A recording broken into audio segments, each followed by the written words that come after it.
Welcome back, brothers and sisters. I am Braden. This is Langley Outdoors Academy, the place where we not only talk about what's going on in the gun world, but also how we're going to fix it together. And the content that we're going to talk about this morning to start your week off right is a Democratic candidate running for president who just nuked gun control, all their talking points, all their philosophies from orbit. This is something that we need to talk about. Everything will be linked in the description box below, and I cannot wait to hear what you guys think about this one. Now, before we get going, make sure you hit that like button, subscribe to the channel, and turn the notification bell on. We are distributing freedom twice daily on this channel to pass the blessing of the Second Amendment along to the next generation, and would love your help doing just that. Thank you so much for your consideration, and the content today is brought to you by SDI. Now, I know a lot of you out there like to modify and upgrade your own guns. And if you're looking to turn a hobby into a career, Sonoran Desert Institute can help. Their online programs cover everything from ballistics and woodworking, shooting sports management, gunsmithing, and more. Plus, all the tools and materials are shipped directly to your door. There's never been a better time to turn that hobby into a career, so what are you waiting for? There's a link in the description, and contact SDI today, and thank you so much to SDI for making this content possible. Now, my brothers and sisters, we're going to get into this because we got to talk about RFK. He is turning over the apple cart in the Democratic Party because gun control is one of the main talking points. There is the narrative, there is the doctrine, there is the dogma. You do not stray away from it, and if you do, you shall receive a punishment. And I'll be honest with you, I'm expecting a punishment for this one. Let me know what you guys think in the comments below, and of course, I am not endorsing RFK Jr. in any way, shape, or form. I'm just showing you what he said and what it implies for gun control. Check this out, because he said some very important things. I am not going to take people's guns away, and I believe in gun control myself. But anybody who tells you that we can end the violence to our children that's going on now by removing people's guns, at the margin that has been left to us by this very expansive Supreme Court decision is not being truthful with you. So, I think just legally, because of the Supreme Court decision, because of the expansive vision, the view that the Supreme Court has taken on the Second Amendment, that it makes it really impossible to actually do anything about it in terms. Hold the phone. A mainline, well, let's not be too generous. A Democratic presidential candidate just openly said he's not going to take your guns. He's for gun control, but the reason that he's not going to take your gun is because of an expansive view and stance from the Supreme Court, which makes it impossible to take guns because he's right.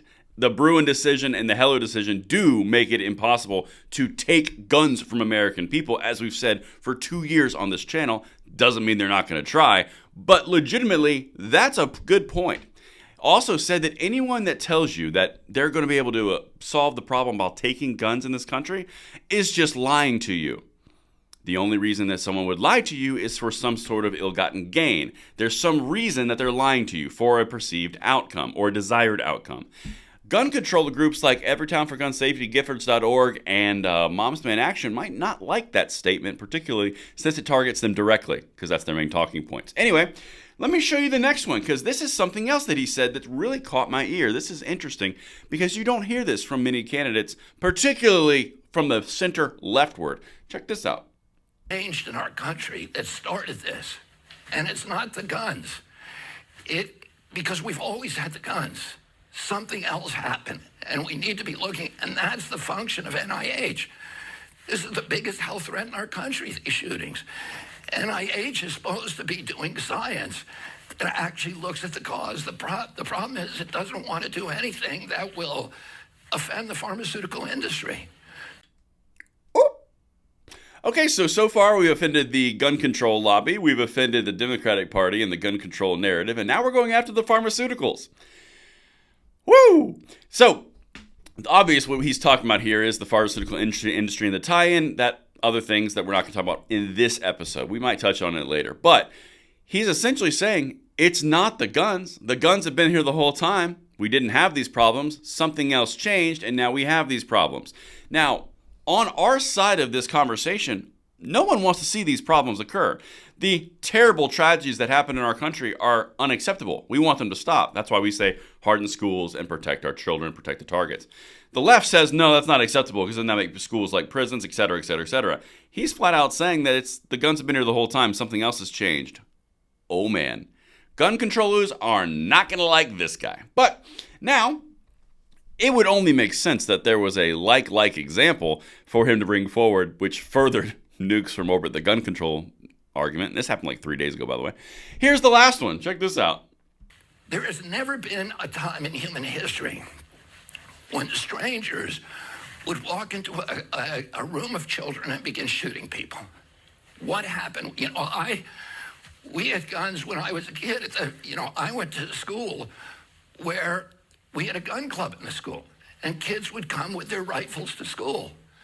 And nobody even imagined that somebody would go in that school and start shooting children.